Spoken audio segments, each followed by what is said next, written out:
Johannesburg, and a hot summer sun beats down on a city preparing to stage the first World Championship race of 1970. South African enthusiasts are on hand in thousands to see the world's top Formula One stars jet into the circuit at Kyalami. For them, it's the biggest event of the year. As a South African, obviously I feel very proud and honoured that world-class racing drivers think enough of us to come out to South Africa and to race in this. Graham Hill, of course, is, I think, the star at this stage because he's putting up a terrific effort with both his legs that have been broken. The South Africans greeted Hill as a hero. His first drive in a racing car since his crippling crash in America last October seemed nothing short of miraculous. I'm having a little trouble stopping the car. You know, my leg isn't strong enough to work the old brake too well, and so I'm having to brake fairly early, which is a bit of a disadvantage. Yeah. But it doesn't seem to be getting too tired. And so, as is the first one of the season and the one I've been aiming at, I thought I'd have a go. The World Champions number on a march. A brand new body, Ford Cosworth engine. After over 800 miles of testing, Jackie Stewart knew what he and teammate Johnny Servo-Gavin could expect of the new machinery. Fastest in practice, Stewart was trying out a new tyre, designed especially for conditions at Kyalami. How different was it? Well, it's a slightly different construction. In this case, it's a slightly different tread pattern itself, more stable. Tread pattern stability is very important on a circuit where you have change of direction corners, like for instance down at the S's, where you're going from left to right. Now, it's very important for you to be able to do this positively, and of course the tyre plays a very big part in this. Which drivers have impressed you most in the new machinery you've seen here this time? Well, they're all trying a bit too hard to impress me right now. I'd like them to take it a bit easier and just behave themselves. I see. You think it could be a bit of a hairy button?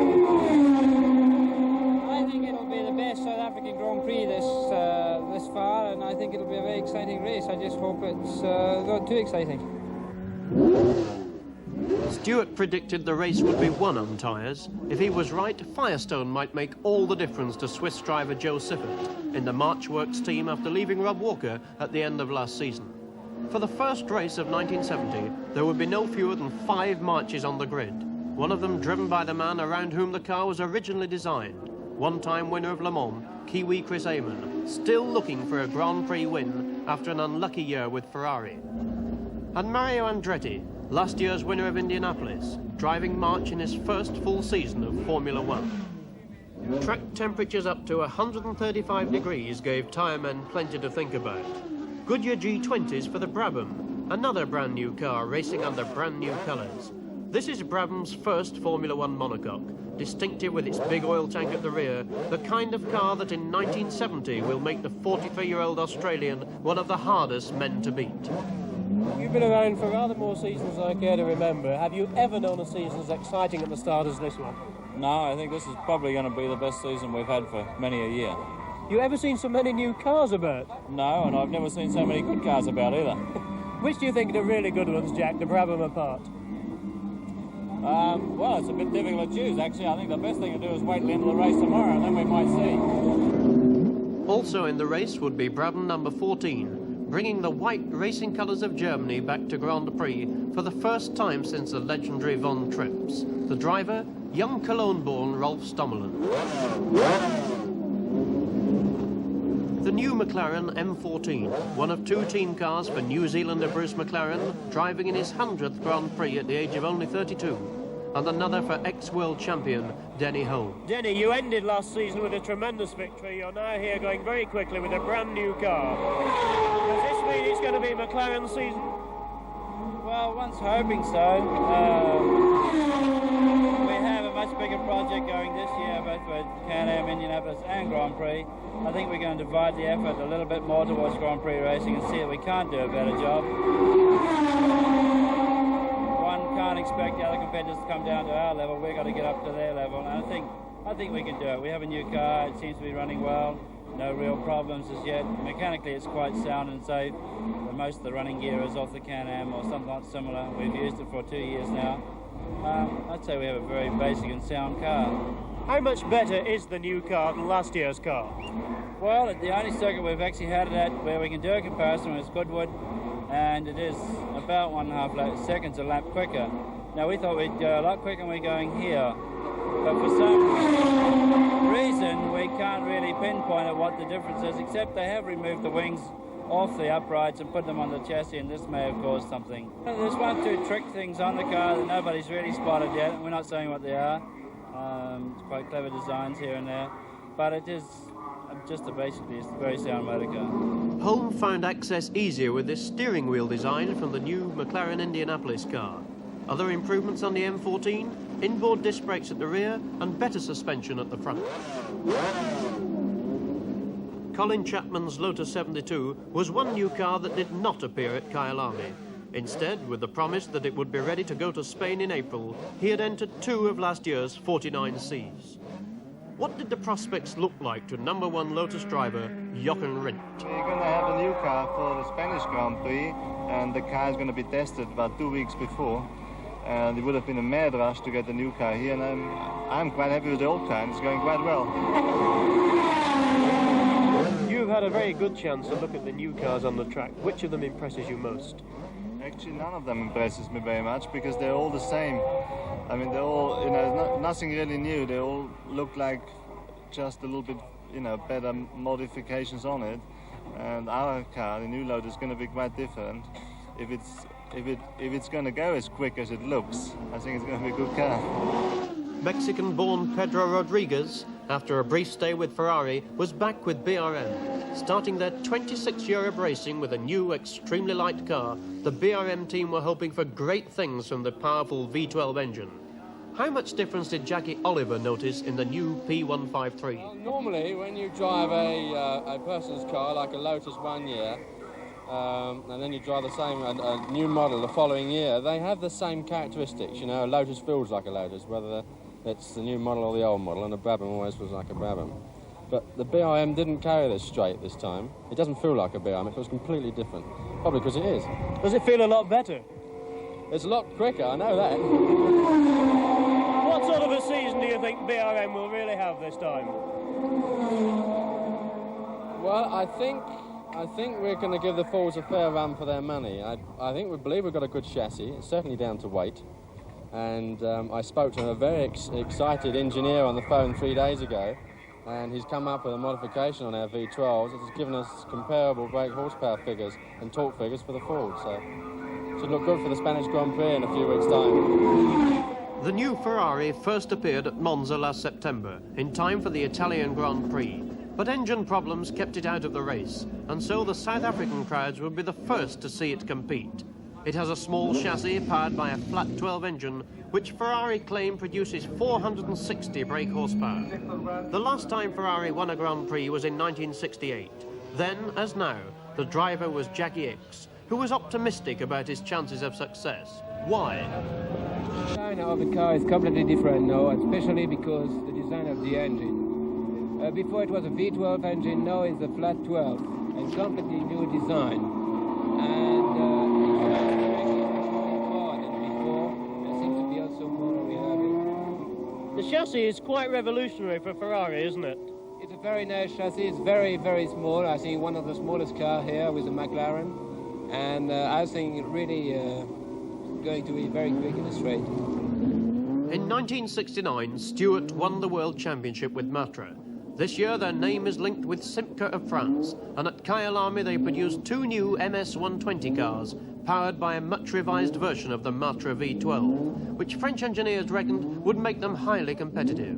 But in practice, their best times were nearly a second slower than Stewart and Eamon in the March cars. Still driving for Matra, as he did last year, 32-year-old Jean-Pierre Beltoise was partnered in the second team car by 27-year-old Henri Pescarolo. In Italian red, the new Di Tommaso car was entered by the 27-year-old independent Frank Williams. Lightweight chassis, Ford Cosworth engine, and one-time BRM team driver Piers Carriage would be at the wheel. Distinctive new colours too on the McLaren M7C, which was entered by John Surtees.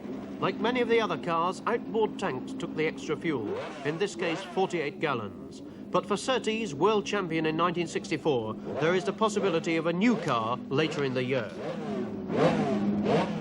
Team Gunston colours were carried by 2 of the 3 South African entries. Lotus number 23 was driven by a man who has won the South African Championship 6 times, John Love, a man who more than any other must have felt at home at Kyalami. 2.5 miles in 80 seconds, top speed nearly 180 miles an hour, 80 laps over 200 miles. First race in the 1970 Grand Prix season. The time, a few minutes before 3 o'clock, with a wildly excited crowd of 100,000 people. Surely one of the most colourful circuits in the world and one of the most demanding. This promises to be the best pipe opener of any season in motor racing history. There are no fewer than 16 new cars amongst the 23 starters, and no fewer than 11 of the drivers have changed seats to new teams. The lap record has been busted wide open by no fewer than 19 of the drivers in some scorching practice. All the drivers say it's going to be a highly exciting race. Some of them say it's going to be perhaps too exciting. All we know is that they can't wait for it to start. Pole position, Stewart in the Tour-entered March. Beside him, Eamon works March. Equal best in practice with 1 minute 19.3 seconds. Third on the grid, Brabham, 0.3 of a second slower than the Marches.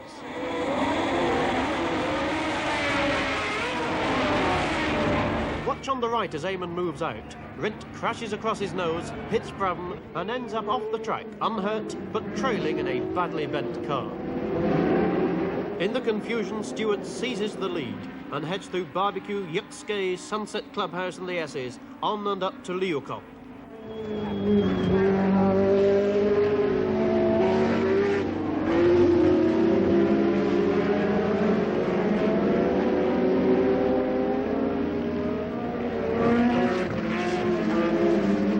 Into the straight and past the pits, a blur at nearly 180 miles an hour.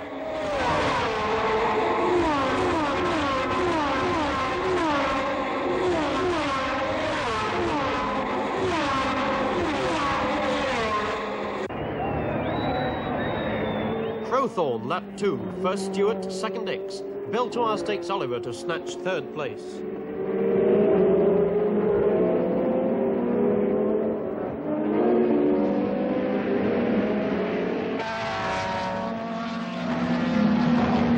At Leeuwkop, lap 2, it's Stewart, then X, Beltoise, Oliver, McLaren, Brabham, Siffert, Surtees, Charlton, Holm. Into the kink, Stewart 3 seconds ahead of X and still pulling away. But Brabham is making up for lost time, and Graham Hill is settling down well.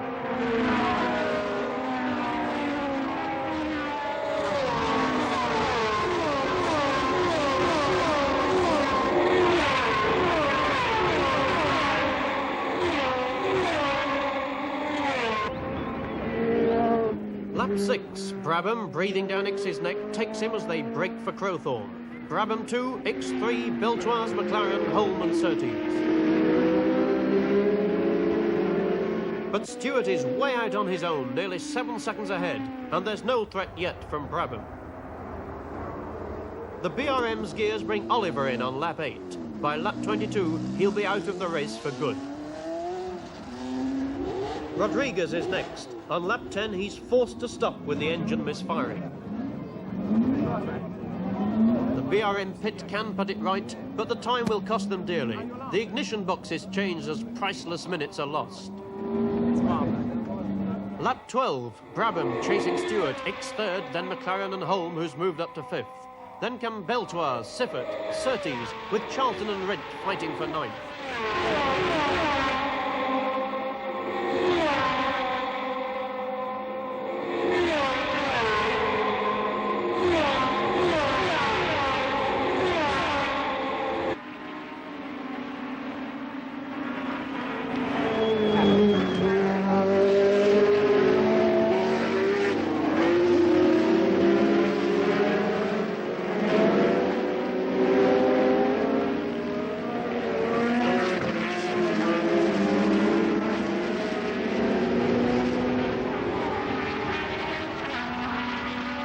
On lap 14, the race was finished for Eamon, his march in the pits with a split radiator. Meanwhile, Stewart's lead over Brabham was narrowing.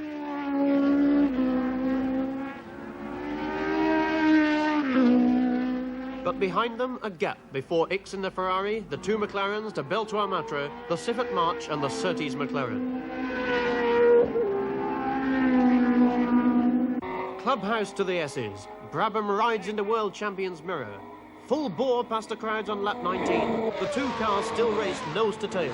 Into Brabham pit there's the smell of success. And coming out at Crowthorne, the Australian has seized the lead from the Scot. And there are 60 laps to go.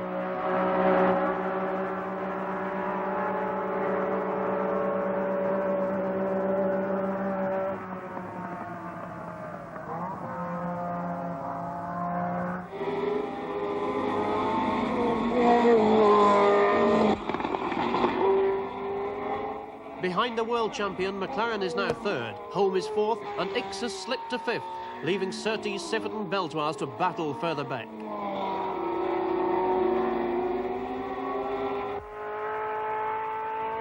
Pierce Courage in the Italian de Tomaso was going well, but he couldn't do better than 15th. On lap 39, he would be forced to retire with a bent front and rear suspension, caused when the throttle stuck open and he ran out of road. With Siffert and Surtees having their own race, things began to happen at Leeuwkop. After thrilling the home crowd with a surprisingly good performance against the bigger names, Dave Charlton got it all wrong in the South African-entered Lotus. Charlton carried on and would last until tyre problems put him out, only 7 laps from the end.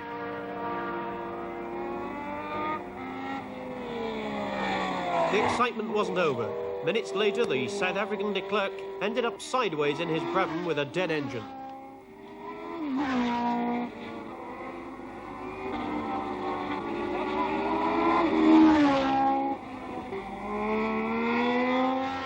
Surprisingly, he managed to get it going again and would end up finishing the race. By lap 30, the field was thinning out. Andretti's March, with radiator problems, had stopped for the afternoon, and Stomlin retired his Brabham because of an ominous vibration in the engine department. But when at last Denny Holm passed Stewart into second place, it was a signal for jubilation from Pat McLaren. The success of McLaren number 6 was tempered with disappointment when Bruce McLaren in number 5 put up his hand to retire from his 100th Grand Prix on lap 39 with an engine fault, either a valve mechanism or timing gears.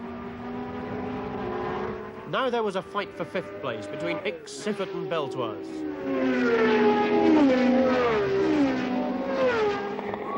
For a time, Ickx held on, and then on lap 53, the order changed, and it was Siffert, Ickx, Beltois. But at Leeuwkop, near disaster, Siffert spun, hitting Ickx and allowing Beltois through into 5th place. Both Ferrari and March limped for home. Siffert would finish after having a bent exhaust cut off, but Ickx was out on lap 60, with his engine trailing oil. Troubles were not over for BRM either. George Eaton retired on lap 59 with a broken engine, leaving only Rodriguez to carry the flag and finish the race. But as Brabham came in for the laurels, overeager pressmen and supporters turned the welcome into confusion, as at least one cameraman would have good cause to remember later. But what did Brabham think of the race? Well, actually, I had a little incident in the very first lap, and Rint ran over my front wheel, and this put me back quite a bit on the first lap because I was worried he may have done some damage to the car, so I took it easy for a few laps until I made sure the wheel wasn't going to fall off. Actually, it was terrific. The car went fantastically well. For a brand new motor car, we're fantastically pleased. I think the boys have done a fantastic job preparing it. Take it. This really was the race that must fortify the over 40s, for not only did Jack Brabham win it, but Graham Hill, the man we didn't think would probably be racing until October, finished 6th and earned the World Championship point. For Jack Brabham, adulation. For others, a sad trip back to the drawing board. But for spectators, surely a mere hors d'oeuvre for what promises to be one of the most richly spiced Grand Prix seasons in history.